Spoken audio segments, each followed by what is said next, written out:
Oh, hello the internet, and welcome to another episode of The Spit Take. My name is Jack O'Brien, I'm the editor-in-chief of Cracked. If you guessed that Christmas tree harvesting involved helicopters doing wind sprints, congratulations on being the maniac with a death wish flying this helicopter. I'd compliment the absolute precision and skill that must take, but anything that recklessly awesome is usually the work of someone with a six-pack riding on it. If I had to guess, the guy in the truck said he couldn't beat last year's time or something. It's a six-pack of Coors, and he's probably shouting, "Woo, doggy," right around there.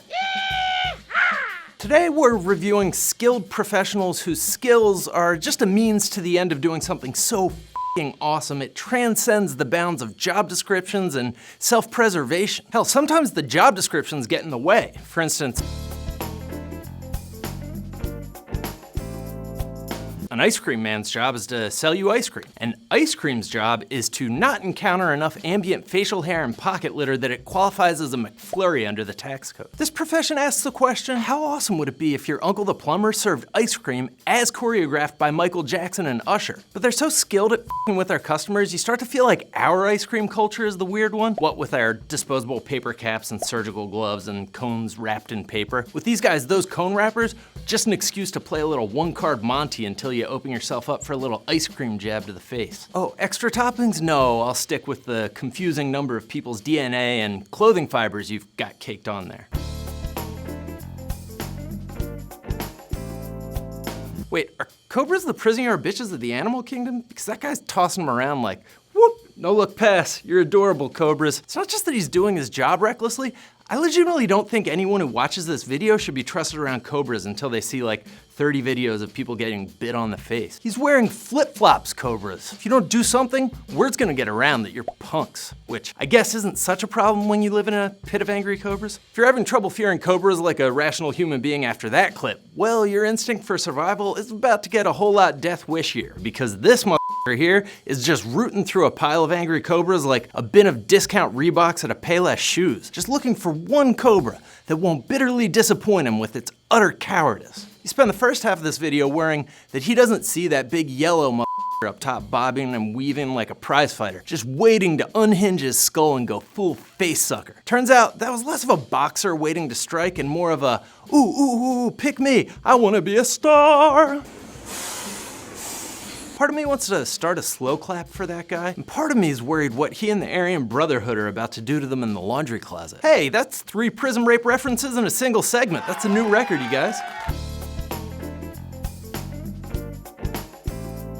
Being lowered down the side of a New York skyscraper in one of those single-rung rope ladders has always struck me as less terrible job than existential nightmare escaped from a Kafka novel. You're up there shaking like a tambourine from one window to the next, the row of windows you just cleared sooting over faster than Homer Simpson's 5 o'clock shadow. This guy saw that job and was like, no way, I mean, who wants to bother with all that cumbersome safety equipment? That can't be as dangerous as it looks, right? Actually, dangerous, sir.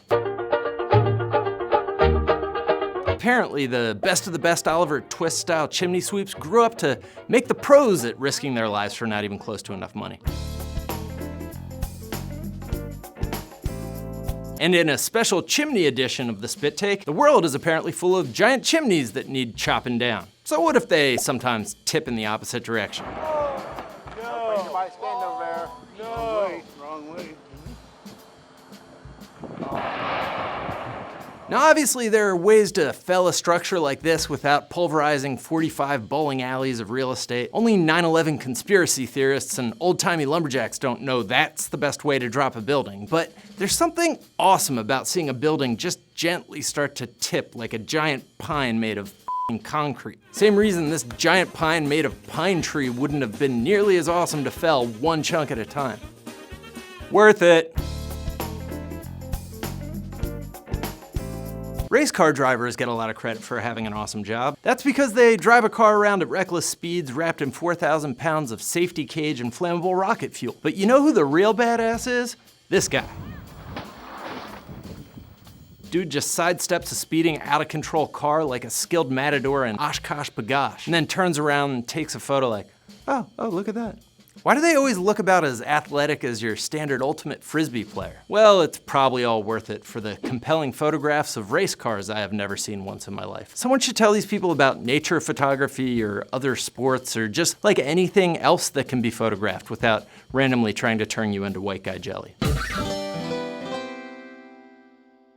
Hey, thanks for watching The Spit Take. If you want to tell me why these jobs aren't awesome, do it in the comments. If you liked the show, subscribe. There's probably a button on here that does that. You know how YouTube works. Do it.